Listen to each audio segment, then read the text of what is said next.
जयंती मंगला काली भद्रकाली कपालिनी दुर्गा क्षमा शिवा धात्री स्वाहा स्वधा नमोस्तुते। या देवी सर्वभूतेषु बुद्धिरूपेण संस्थिता नमस्तस्यै नमस्तस्यै नमस्तस्यै नमो नमः। नमस्कार, स्वागत है आपका आचार्य वाणी में। मैं आचार्य डॉक्टर विक्रमादित्य आपके साथ हूँ। आज का विषय हमारा है कि धनु राशि वालों के लिए, बृहस्पति प्रधान राशि वालों के लिए ग्रहों का योग अप्रैल के आरंभ काल में किस प्रकार का बन रहा है। देखिए, नव वर्ष नव संवत आरंभ हो चुका है। ग्रहों का परिवर्तन का अद्भुत योग बनकर तैयार है।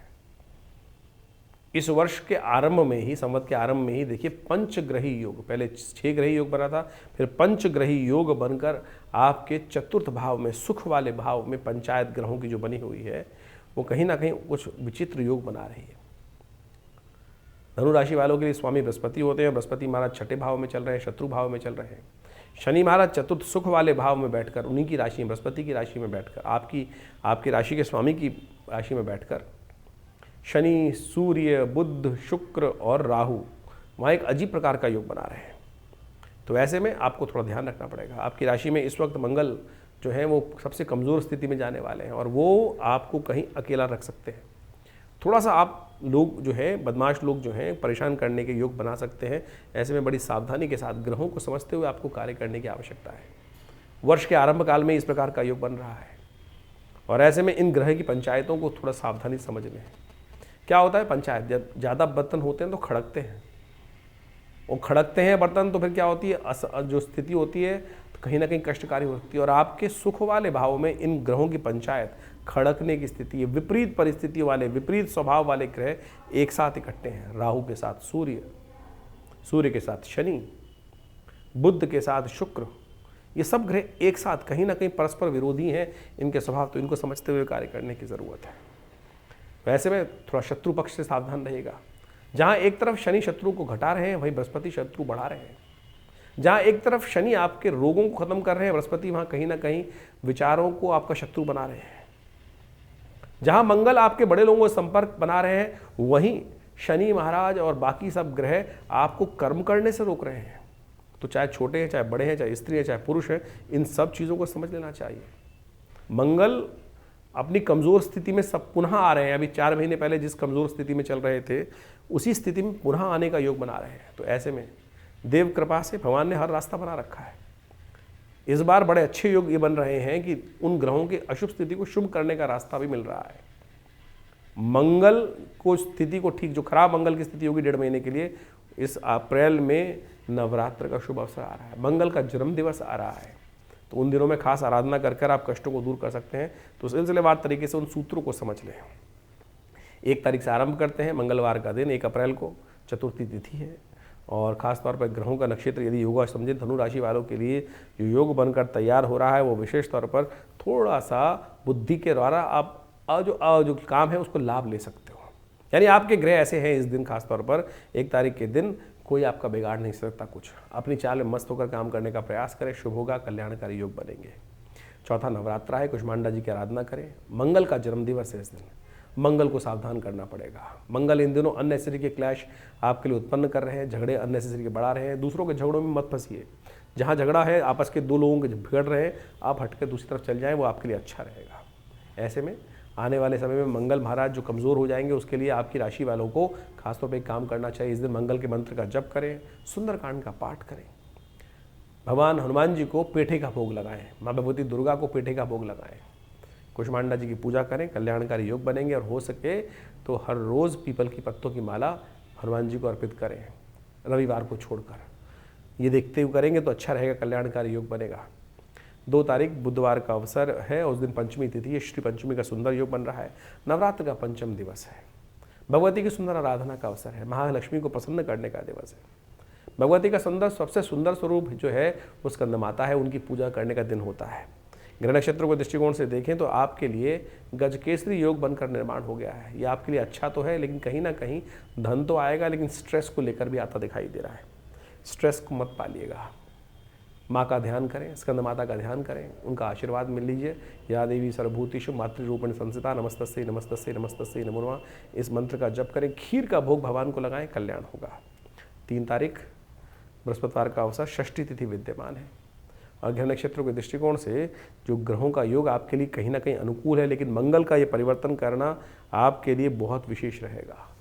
मंगल का परिवर्तन झगड़ों को तो कम कर रहा है, लेकिन आपके लिए खासतौर पर थोड़ी हिम्मत तोड़ता दिखाई दे रहा है। आपके अंदर थोड़ा अहम का भाव बढ़ता दिखाई दे रहा है। बने बनाए काम के लिए थोड़ा सरलता की आवश्यकता है, तो ऐसे में मंगल को थोड़ा ताकत देने के लिए प्रयास करें। नित्यपति मंगल के मंत्र का जप करें। हो सके तो पीपल के पत्तों की माला, कम से कम 8 पत्तों की माला हनुमान जी को अर्पित करें। रविवार को छोड़ दिया करें। जब तक मंगल यहाँ चल रहे हैं तब तक अवश्य इसका उपयोग करने का प्रयास करिए, अच्छा रहेगा आपके लिए। नवरात्र का छठा दिवस है, भगवती कात्यायनी की आराधना करें, लाल वस्त्र भगवती को अर्पित करें, कल्याण होगा। 4 तारीख शुक्रवार का अवसर, सप्तमी तिथि है, कालरात्रि का स्तवन करने का दिवस है। और ऐसे में ग्रहों का योग आपके लिए खास तौर पर जो बन रहा है वो बन रहा है विशेष तौर पर परिवर्तन का। अच्छा उम्मीद जागती दिखाई दे रही है, नए विश्वास के अंदर काम करने के योग बनते दिखाई दे रहे हैं। बस क्लैश से बचना है। ऐसे में सुख में खासतौर पर वाहन संबंधी समस्याएं आपको कुछ ना कुछ इन दिनों झेलनी पड़ सकती हैं। मकान के संबंध में कुछ ना कुछ समस्याएं उत्पन्न करने के योग बन सकते हैं। ज़मीन जायदाद के लिए कुछ क्लैश उत्पन्न होने के योग बन सकते हैं। ऐसे में इन सब चीज़ों को शांत करने के लिए हो सके तो भगवती कालरात्रि का स्तवन करें। शत्रुओं को शांत करने के लिए, आंतरिक चाहे बाह्य शत्रुओं की शत्रुता शांत करने के लिए भगवती का एक मंत्र है, सर्वा बाधा प्रशमनम त्रैलोकस्य अखिलेश्वरी एवमेव त्वया कार्यम अस्मद्वैरी विनाशनम। इस मंत्र का जप करें। हो सके तो पीली सरसों से इसी मंत्र की आहुति दें, कल्याण होगा। 5 तारीख शनिवार का अवसर, अष्टमी तिथि विद्यमान है, महाअष्टमी है। समस्त शोकों को नष्ट करने वाली अशोक अष्टमी भी इसको कहा जाता है। ऐसे में सुंदर रूप से भगवती का स्तवन करें। ग्रह नक्षत्रों के दृष्टिकोण से दिन आपके लिए अनुकूल दिखाई देता है, पॉजिटिव है, कार्य करें, अच्छा रहेगा। ज़्यादा नेगेटिव ना सोचें। हो सके तो कन्या पूजन करें, कल्याण के योग बनेंगे। एक अशोक के पत्तों का बंधनवार बनाकर घर के मुख्य दरवाजे पर लगाना आपके लिए अच्छा रहेगा। 6 तारीख का दिन रविवार का अवसर, नवमी तिथि विद्यमान है और इस दिन ग्रह नक्षत्रों के दृष्टिकोण से योग बन रहा है परिवर्तन का। वो आपके लिए थोड़ा सा मन को कहीं बंधन में डालता दिखाई दे रहा है। ऐसे में थोड़ा पुरुषार्थ को बढ़ाने की ज़रूरत है। हो सके तो भगवती रामनवमी के दिन महानवमी का सुंदर योग बन रहा है, भगवान राम का सुंदर पूजन करें, विजय का आशीर्वाद लें। विजय का योग बनता है इस दिन। कोई रुका हुआ काम हो तो इस दिन अभिजीत मुहूर्त में उसको आरंभ कर दें तो कल्याण के योग बन जाते हैं, विजय के योग बन जाते हैं। 7 तारीख सोमवार का अवसर, दशमी तिथि विद्यमान है और धर्मराज दर्शन करने का योग बनता है। और इस दिन बुद्ध महाराज मार्गी हो रहे हैं। वक्री चलते हुए बुद्ध चतुर्थ भाव में जो कहीं लाभ देने के योग नहीं बना रहे थे वो मार्गी होने का योग बना रहे हैं। ऐसे में ग्रह नक्षत्रों को ठीक करने के लिए अच्छा रहेगा कि पितरों का आशीर्वाद लें। पितरों के निमित्त हो सके तो ब्राह्मण भोजन कराएं। शाम के समय एक घर के दक्षिण दिशा में एक दीपक प्रज्वलित कर तेल का रखना आपके लिए कल्याणकारी रहेगा। 8 तारीख मंगलवार का अवसर, एकादशी तिथि है और इस दिन कामदा एकादशी का योग है। मनोकामनाओं को पूर्ण करने के लिए भगवान विष्णु का षोडशोपचार पूजन होना चाहिए। ग्रह नक्षत्रों के दृष्टिकोण से ग्रह योग आपके धर्म का भाव उदय करते दिखाई दे रहे हैं। धर्म की संगत लेने से, धर्म का कार्य करने से सरलता भी आएगी और मन भी शांत होगा। और जब मन शांत होगा, क्योंकि इन दिनों सुख भाव में पंचग्रही योग होने के कारण से मन शांत नहीं चल रहा है, लेकिन चंद्रमा ने परिवर्तन करके धर्म भाव का उदय कर मन को शांत करने का एक मार्ग दिया है, उसको अपनाने का प्रयास करना चाहिए। तो अवश्य इस दिन भगवान विष्णु का सुंदर आराधना करके उनका चरणामृत ग्रहण करें, अनिष्टों को दूर करने का योग बनेगा। 9 तारीख बुधवार का अवसर, द्वादशी तिथि का योग बन रहा है। श्री विष्णु का सुंदर पूजन करने का दिवस है। ग्रह नक्षत्रों के दृष्टिकोण से ये समय आपके लिए आत्मचिंतन करने का है, क्योंकि मन शांत रहेगा। आत्मचिंतन करने से जो हमारी द्वारा की गई गलतियां हैं उनका एहसास होगा और सही दिशा प्राप्त करने का रास्ता बनेगा। हो सके तो श्री गणेश का पूजन करें, हो सके तो भगवान विष्णु के मंदिर में जाकर उनको तुलसी दल अर्पित करें, कल्याण होगा। 10 तारीख बृहस्पतिवार का अवसर, गजकेसरी योग बन के योग बनते दिखाई दे रहे हैं। मेहनत का रिजल्ट लाने का योग बनता दिखाई दे रहा है। और ऐसे में ग्रह नक्षत्रों के दृष्टिकोण से जो आपकी राशि के योग बन रहे हैं वो आपके लिए कहीं ना कहीं लाभ के योग बनेंगे। कोई ना कोई रुका हुआ काम पूर्ण करने का रास्ता बन सकता है। चंद्रमा की स्थिति अच्छी बनती दिखाई दे रही है और ये आपके लिए अनुकूलता प्रदान करती दिखाई दे रही है। फिर भी यदि विचार सही ना हो रहे हो तो एक काम करें, गुरु प्रदोष का योग है, तो ऐसे में भगवान विष्णु शंकर का सुंदर अभिषेक करें। दूध में थोड़ा केसर डालकर भगवान का अभिषेक करना, पीले पुष्पों का उपयोग करना भगवान का पूजन करने में, कल्याण होगा। तो इस प्रकार से ग्रहों का योग जो आपकी राशि के अनुसार से बना वो आपने समझा। देखिए इस वक्त चैत्र का महीना चल रहा है और चैत्र का महीने में नववर्ष भी आरंभ की शुभ वेला आ चुकी है। ग्रहों का जिस प्रकार का योगायोग बना है, इस वक्त बड़ा विचित्र ग्रहों का योगायोग चल रहा है। शनि महाराज और राहु महाराज की युति जिस प्रकार से बनी हुई है, ये बड़ा विशेष योग बन रहा है। शनि और राहु को एक सदृश ही माना गया है और आपकी राशि के दृष्टिकोण से उसका जो प्रभाव है वो हमने आपको समझाने का प्रयास किया। लेकिन इसके हिसाब से आपको समझना चाहिए कि जिस प्रकार से ग्रहों का विभिन्न प्रकार का योगायोग बना, 6 ग्रही योग एक साथ बन के चुका है और अभी 2-2 ग्रहण गए हैं और पृथ्वी पर इसका प्रभाव भी देखने को मिलेगा। ये जो 45-50 दिन का समय है, इन समस्त ग्रहों योगों के बाद से बड़ा सावधानी से चलने का है। मंगल का विशेष परिवर्तन जो इन दिनों चल रहा है, जो विशेष तौर पर बड़े क्षीण अवस्था में आ गए हैं, तो इसके कारण से ग्रह नक्षत्रों के दृष्टिकोण से हमको हर चीज़ को बहुत सोच समझ के चलने का प्रयास करना चाहिए। ऐसे में विश्व में कहीं ना कहीं कोलाहल मचने के योग दिखाई देते हैं। तो ऐसे में प्राकृतिक आपदाओं के योग भी बनते हैं, क्योंकि जिस प्रकार से 2 ग्रहण एक साथ जाने के बाद, 6 ग्रही योग बनने के बाद, उसके बाद कम से कम 50 से 60 दिन का समय, 2 महीने तक का समय हमेशा कहा जाता है कि कुछ ना कुछ प्राकृतिक आपदाओं का योग बनाता है, कहीं ना कहीं कुछ ना कुछ अशांति का योग बनाता दिखाई देता है। वैसे संवत जो आरंभ हुआ है वो बड़ा कल्याणकारी है। सिद्धार्थ नाम का संवत हर जगह कहीं ना कहीं प्रॉस्पेरिटी के योग बनाता है, कहीं ना कहीं अच्छे योग बनाता है, अशुभता को दूर करता दिखाई दे रहा है। तो संवत तो बहुत शुभ दिखाई देता है, लेकिन जो ग्रहों का योग था वो कहीं ना कहीं कष्ट के योग बना रहा है। तो आपके जीवन में उसका प्रभाव आपने समझा। तो ये ज्योतिष का जो प्रभाव है, वास्तविक तौर पर हर चीज़ को बड़ी सूक्ष्म दृष्टिकोण से देखने का प्रयास किया जाना चाहिए। हम राशि के अनुसार से, अब बहुत सारे लोगों का प्रश्न कई बार आता है कि भाई जो हमने राशि के अनुसार से भविष्य बताया आपकी राशि के दृष्टिकोण से, क्या वो लग्न के हिसाब से भी देख सकते हैं? जी हाँ, लग्न के हिसाब से भी देखना चाहिए। ये विषय जन्मपत्री का है कि हम ज्योतिषीगण जब जन्मपत्री को देखें तो उसमें विचार अच्छे से करें कि व्यक्ति की जन्मपत्री में जो लग्न है वो ज़्यादा प्रभावी है या लग्न जो राशि है वो प्रभावी है। कई बार जन्मपत्री जब देखते हैं, विवेचना करते हैं, तो उसके अंदर जो लग्न है उससे प्रभाव आता ही नहीं है, क्योंकि जन्मपत्री ज्योतिष के अंतर्गत एक कुंडली नहीं बनती है, सहस्त्रों कुंडली बनती है। सहस्त्रों कुंडलियों के अंदर से किस कारण से कौन सा भविष्यफल देखने के लिए कौन सी चीज़ का उपयोग किया जाना चाहिए, वो एक बहुत गणित का सूक्ष्म योग के अनुसार से निर्धारित किया जाता है। उसके लिए तो पर्सनल कंसल्टेशन की आवश्यकता होती है। हम जनरली राशि को देखने के लिए सार्वभौमिक रूप से देख सकते हैं कि भाई ये राशि है और उसके अनुसार से गोचर के दृष्टिकोण से उसका प्रभाव समझ में आता है, लेकिन फिर भी बहुत सारी गणनाओं को समझने के लिए ज्योतिष को बहुत शांति के साथ अध्ययन करने की आवश्यकता है और फिर ज्योतिष का वास्तविक चमत्कार भी देखने को मिलता है। जीवन में क्या घट रहा है, कब घट रहा है, क्यों घट रहा है, किस कारण से घट रहा है, यदि कोई घटना घटी है तो उसका कोई ना कोई कारण होगा और उन चीज़ों को सही रूप से ज्योतिष विज्ञान को बहुत अच्छे समझकर जाना जा सकता है और उनमें परिवर्तन भी लाया जा सकता है। देखिए, शास्त्र के अंदर समझें कि आपका भाग्य जो बन रहा है वो कर्म के अनुसार से बन रहा है और शास्त्र कहता है अवश्यमेव भुक्तव्यम कृतम कर्म शुभाशुभम, कि हमारे जीवन में जो हमने कर्म किया है उसको भोग कर ही हम उसके कर्म को शांत कर सकते हैं, उसके प्रभाव को, फल को शांत कर सकते हैं। लेकिन उसके दुष्प्रभाव को, यदि कर्म कोई गलत कर्म हुआ है तो उसको ठीक करने के लिए शुभ कर्म कर कर हम अनिष्ट को दूर करने का योग बना सकते हैं। ये मंत्र जप, दान, पुण्य इत्यादि, इसीलिए तो शास्त्र में प्रमाणित कहा गया है कि भार कट जाता है, चाहे वो पूर्व जन्म कृत कर्म हो या इस जन्म के कृत कर्म हो। तो इसको प्रारब्ध बनता है कर्म के द्वारा ही और कर्म कर्म से ही कट सकता है, भोग के कट सकता है। तो इसलिए ये सिद्धांत समझ लें। बहुत सारे लोग कहते हैं कि जो हो गया, जो भविष्य निश्चित है, लेकिन भविष्य निश्चित है तो कर्म भी निश्चित है। जो आपका भाग्य बना है वो कर्म के अनुसार से बना है, तो आप उस दुष्कर्म को शुभ कर्म से काट सकते हैं और शुभ कर्म को दुष्कर्म से भी क्षय कर सकते हैं। तो समझे कि हमने बहुत बढ़िया शुभ कर्म करके आए, लेकिन सब कुछ बढ़िया था, बहुत बढ़िया समृद्धि के योग चल रहे थे, लेकिन कुछ अनिष्ट कर्म हुआ हाथ के द्वारा, मन के द्वारा, विचार के द्वारा, और उससे इतना बड़ा दुष्प्रभाव उत्पन्न हुआ कि हमारे पुण्य क्षय हो गए।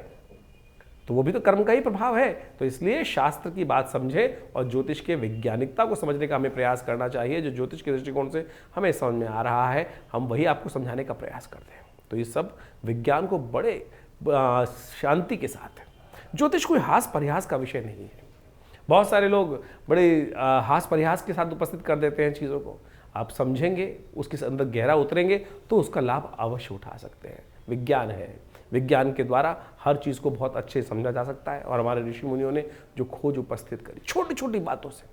आज की तारीख में लोगों को बहुत सारी क्या है कि काल गणना का ज्ञान नहीं होता है। अरे एक एक ज्योतिष के अंदर जो आप एक समझें कि गति, ग्रहों की गति को समझने की आवश्यकता है। अब सूर्य के हिसाब से राशि चलती है तो वो तो 1 महीना रुकती है एक बार। सूर्य के हिसाब से यदि राशि देखें आपकी तो वो तो 1 महीने के लिए एक राशि, जिसको ज़ोडिएक साइन बोला जाता है, वो तो 1 महीने के लिए एक राशि में रहता है, यानी उस 1 महीने में पैदा होने वाले सब व्यक्ति एक राशि में आ गए। वहीं यदि चंद्र के हिसाब से राशि देखें तो चंद्र के हिसाब से करीब करीब 2 से ढाई दिन तक एक चंद्रमा एक ही राशि में रहता है, तो यानी 2-2.5 दिन में सारे लोग एक राशि में आ गए। वहीं लग्न राशि का प्रभाव देखें तो हर 2 घंटे से 1.5 घंटे से 2-2.25 घंटे के अंदर वो राशि परिवर्तित, लग्न राशि परिवर्तित हो जाती है। तो उस 2 घंटे के अंदर जितने जन्म व्यक्ति हैं उसके बाद भी इंटरनल ग्रहों की दशा, महादशाएं और उनके अंश, उनके जो षोडश वर्ग इत्यादि कुंडलियां हैं, उन सब में तो हर क्षण परिवर्तन आ रहा है। तो इनको बहुत चिंतन, बहुत ज्ञान के साथ, शांति के साथ, शालीनता के साथ इन सब चीज़ों को समझा जा सकता है। और जब हम उनको गहन अध्ययन करते हैं तो बहुत सारी चीज़ों को सही समझ पाते हैं। तो इसलिए आपके लिए ज्योतिष को बहुत अच्छे से समझना बहुत ज़रूरी है। तो यहाँ पर तो हम जो आपके जीवन में घटने वाली घटनाओं को आप समझाने का प्रयास करें, बड़ा व्यापक है, बहुत ब्रॉडर कैटेगरी के अंदर आता है। कोशिश करें अपनी जन्मपत्री को सही से अध्ययन करें और समय समय पर अध्ययन कराएं, क्योंकि ग्रहों का परिवर्तन हर क्षण होता है। इस संसार के अंदर कुछ भी चीज शाश्वत नहीं है, हर चीज परिवर्तनशील है, हर क्षण बदल रहा है, हर क्षण कुछ ना कुछ परिवर्तन आ रहा है। आज सब कुछ बढ़िया चल रहा है, आपके मन में कुछ विचार आया और उस विचार को आने से क्या हुआ, कुछ गलत कर्म हो गया। अच्छा था तो अच्छा कर्म हो गया, पुण्य जाग गए। आप सोचे कि आपके मनोभाव में अभी आया कि किसी व्यक्ति की बड़ी दारुण स्थिति को देखकर मन में आया कुछ दान कर देता हूं, दान कर दिया आपने, तो उसका प्रभाव वो हो गया ना कहीं वो दुष्कर्म था, वो नेगेटिव हो गया।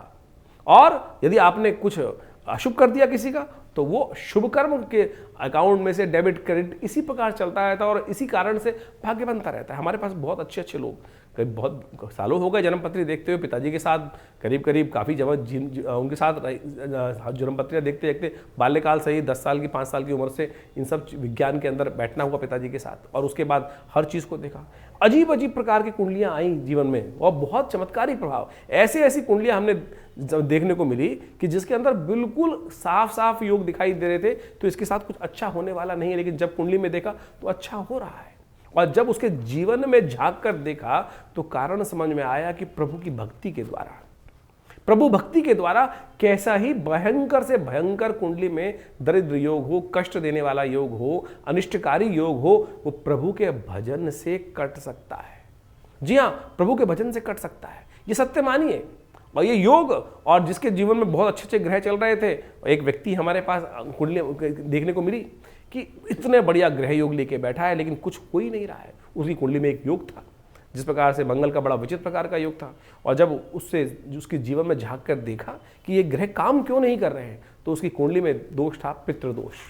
पिता का सम्मान ही नहीं था, माता पिता का सम्मान ही नहीं होता था, रोज माता पिता के साथ झगड़ा हो रहा है और उसके कारण से पिता रुष्ट रहते थे।